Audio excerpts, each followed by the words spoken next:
à toi et bienvenue dans cette nouvelle vidéo. Pour tout te dire, aujourd'hui j'avais la flemme de tourner. J'avais envie de faire bien d'autres choses mais pas de tourner, mais je me suis dit que je m'étais donné le défi de faire une vidéo tous les jours et que même si celle-ci allait sortir super tard, fort probablement, parce qu'en plus j'ai des problèmes avec internet, enfin la galère. Bref, je me suis dit que j'allais quand même te trouver cette vidéo parce qu'en plus elle me tient fort à cœur et j'espère qu'elle va te plaire. Donc comme tu as pu le voir, nous allons parler des écoles d'ingénieurs et plus particulièrement de la place des femmes dans les écoles d'ingénieurs. Donc il y a un mythe qui dit qu'il n'y a pas de filles, il n'y a pas de femmes en école d'ingénieurs et c'est faux puisque j'y étais en tout cas, et que les femmes ont totalement leur place en école d'ingénieur. C'est pas parce que tu es une femme que tu es moins apte à faire des sciences, bien au contraire. Il faut arrêter de genrer les métiers, c'est totalement faux. Une fille peut tout aussi bien être ingénieure qu'un homme, tout comme un homme peut tout aussi bien être coiffeur qu'une femme. Là on part vraiment sur deux clichés opposés, mais bref, c'est l'idée. Je vais te prouver pourquoi et je vais te parler de mon expérience en tant que femme en école d'ingénieur, comment je l'ai vécu et te dire un peu mon ressenti. Donc, je suis sortie d'école il y a 3 ans et je vais pas te mentir, je sais que c'est très à la mode de dire que c'est difficile d'être une femme dans le monde actuel. Alors autant je le ressens depuis que je travaille, autant en école je le vivais très bien. C'est-à-dire que, je pense que notre génération, il y a beaucoup moins de clichés de sexisme ou de machisme, en tout cas. Pour ma part, je ne l'ai pas ressenti et je pense que mes collègues c'était pareil et pourtant nous étions très peu nombreuses. J'étais dans une école où je pense qu'il y avait maximum 20% de filles.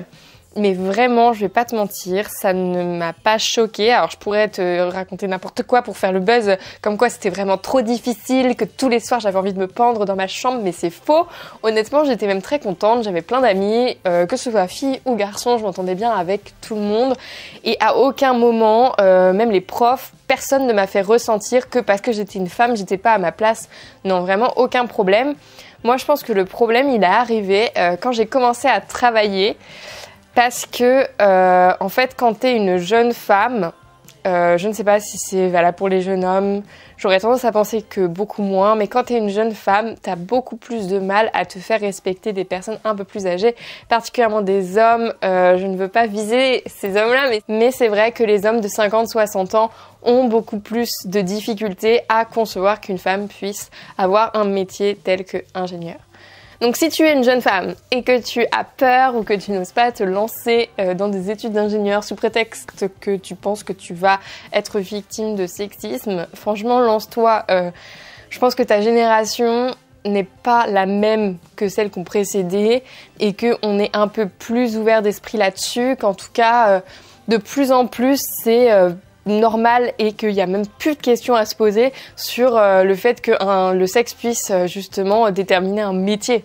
Je pense qu'on est vraiment une génération bien plus ouverte et tant mieux, du coup c'est le moment de te lancer. Franchement n'hésite pas, suis tes rêves, suis tes envies et ne te prends pas la tête là-dessus. Donc maintenant je vais parler un peu plus en détail de ce que l'on apprend en école d'ingénieur parce que j'ai eu beaucoup de questions là-dessus. Pour ma part j'ai fait un diplôme spécialisé en matériaux et chimie, donc on va dire c'est de la physique et de la chimie. Plutôt physique et en parallèle de ça j'ai également fait un institut d'administration des entreprises en passerelle, c'est-à-dire que j'avais cours le samedi pour suivre ce diplôme qui m'a été vraiment très complémentaire avec mon école d'ingénieur. Et en parallèle de ça, j'ai aussi fait un master de recherche parce que j'aimais bien la recherche et qu'en vrai, je vais pas te mentir, quand j'étais en école, je me cherchais encore beaucoup. Donc je me disais que faire tous les diplômes possibles et inimaginables du monde allait pouvoir m'aider à trouver ce que j'avais envie de faire. Donc je me suis lancée dans ces 3 cursus en parallèle et le cursus d'ingénieur. Donc je suis là pour t'en parler aujourd'hui à toi. Qu'est-ce que j'ai aimé, qu'est-ce que j'ai fait? Faut savoir qu'il y a quand même énormément de sciences, c'est normal, c'est le diplôme d'ingénieur. Il y a très peu de matières dédiées aux soft skills, même si justement on essaye de plus en plus de les introduire et c'est pour ça également que par exemple je suis allée le mois dernier faire une intervention dans mon ancienne école où je leur ai parlé projet professionnel, je leur ai parlé de MBTI, je ne sais pas si tu connais, c'est un test de personnalité qui est très reconnu dans le monde entier et qui est à mes yeux à très forte valeur. Vraiment, je le trouve très cool. Il est même utilisé par les RH, donc c'est pour te dire, c'est pas n'importe quoi. Enfin, si tu veux aller le faire, franchement, je te le recommande. Il est vraiment cool. Ensuite, donc, je te disais, les soft skills, c'est pas forcément la chose qu'on développe le plus en école d'ingénieur, même si, comme je te disais, moi-même, j'essaye de participer au fait qu'elle se développe. Le cursus d'ingénieur est essentiellement scientifique, mais c'est ce qu'on lui demande après tout, et tant mieux. Pour ma part, j'ai vraiment eu la chance d'avoir des professeurs qui étaient très bons. J'ai même pas le souvenir d'un cours qui m'est pas plu. Ça fait vachement la meuf hyper contente de son école qui fait de la pub, mais même pas vraiment. J'ai vraiment aimé mes 3 années. J'aimais vraiment les cours que je recevais, même si c'était pas toujours facile. J'ai pas eu les meilleures notes partout, tout le temps, mais vraiment j'ai aimé. C'était assez global.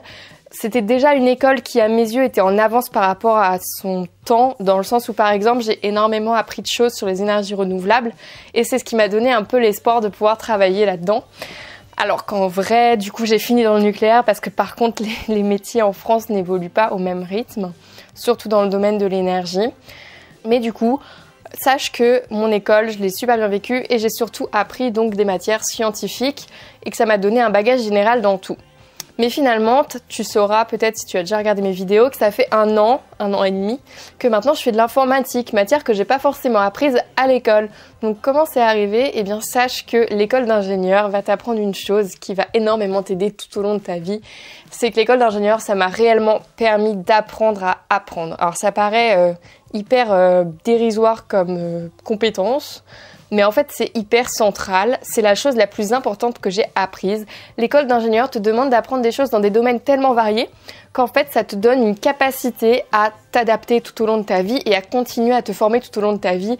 Tu vas pouvoir t'auto-former ensuite quand tu seras dans un autre métier. En fait, si on repart de la définition d'un ingénieur, à mes yeux en tout cas, c'est quelqu'un qui est capable, lorsque l'on lui pose un problème généralement plutôt scientifique, d'y trouver une solution technique. Et cela, en fait, même s'il ne connaît pas le domaine technique en question, puisqu'il est capable, en fait, d'aller chercher l'information, que ce soit, j'en sais rien, sur Internet, dans les livres, etc.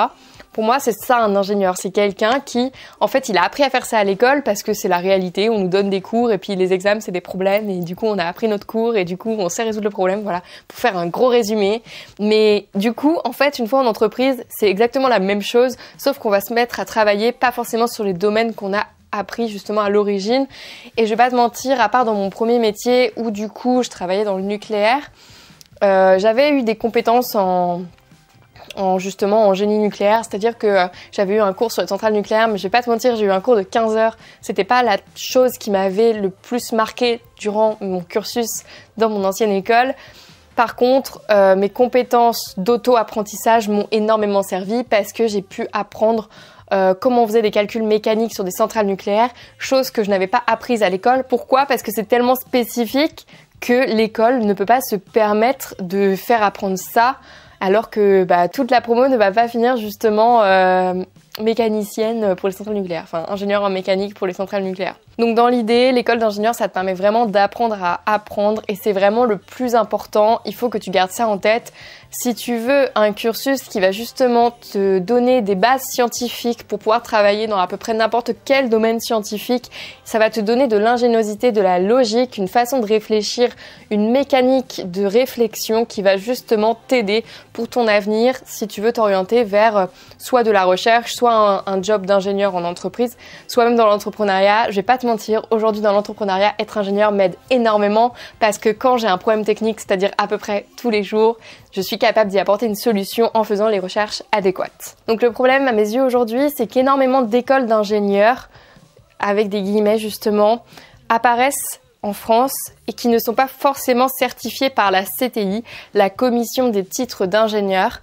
Et donc en fait ces écoles-là, elles ne délivrent pas un réel diplôme d'ingénieur et en fait une fois rendu sur le marché du travail, ça se voit parce que tu reçois pas un enseignement aussi qualitatif que s'il y a une commission qui vient justement vérifier que je ne connais même pas les critères de la CTI mais je sais que c'est un gage de qualité et vraiment je te recommande si tu comptes te lancer dans justement une école d'ingénieur, je te recommande fortement de te renseigner pour savoir si ton école sera accréditée par la CTI parce que c'est un vrai gage de qualité. C'est un vrai gage qui va te permettre de savoir si ton diplôme vaut quelque chose sur le marché du travail. Parce qu'aujourd'hui, des cursus en 5 ans qui se disent ingénieurs ou assimilés école d'ingénieurs, il y en a plein. Il faut faire très attention.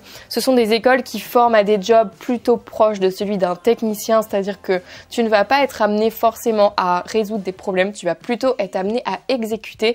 Si tu souhaites juste, je vais mettre des gros guillemets au mot juste, mais devenir un exécutant, c'est-à-dire quelqu'un qui aime faire les choses avec ses mains, qui aime réaliser des tâches en fait, et pas forcément avoir à apporter une réflexion.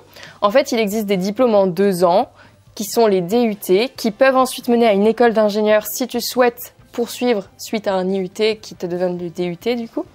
Mais je te conseille de suivre cette voie plutôt que d'aller dans ce genre d'école en 5 ans qui finalement va te faire perdre ton temps et n'aura pas de vraie valeur sur le marché du travail. Donc j'espère que toutes ces informations sur les écoles d'ingénieurs t'auront vraiment aidé, que ce soit sur la part des femmes, que ce soit sur la part des cours scientifiques, soft skills ou encore sur la valeur des écoles qui existent aujourd'hui en France. Aujourd'hui, n'hésite pas si tu as envie de te lancer.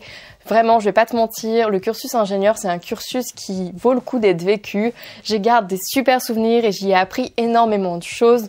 Donc encore une fois, vraiment, même si je te dis pas de le faire exactement comme moi parce que je suis trop contente de ce que j'ai fait, non. Trouve ta voie. Demain, je reviendrai avec une autre vidéo où je vais essayer de te présenter la classe préparatoire parce que je pense que c'est également un sujet très intéressant. Et je te souhaite une belle journée de confinement et on se retrouve demain dans la prochaine vidéo.